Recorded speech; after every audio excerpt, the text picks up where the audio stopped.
Сәлеметсіздер ме? Бүгін бізге складымызға Пернем Кенжебековна деген кісі клиентіміз келді. Осы кісіден бір сұхбат алайық.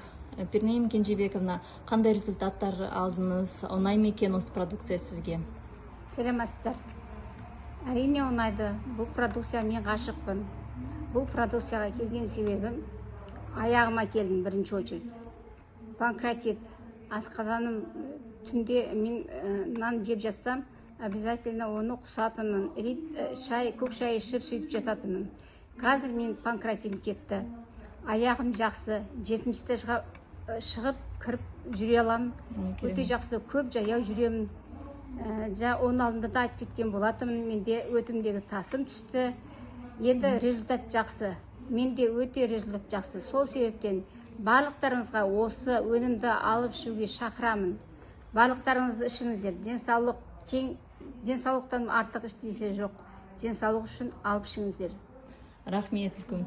Енді тастар туралы кішкене айтып кетсеңіз, қандай тастар болды, қазір қандай результат именно тастан? Да, тас туралы айтсам, онда магний екеуін ішкемін.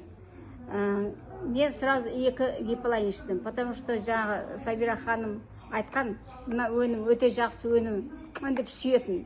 Менде соны көріп, осыдан 2 іштім. 2 ішкеннен менде өтімдегі тасым түсті.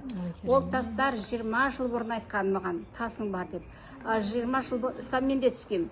Сол тасты айтатын, сен өлгенде өзі бірге кетеді деп.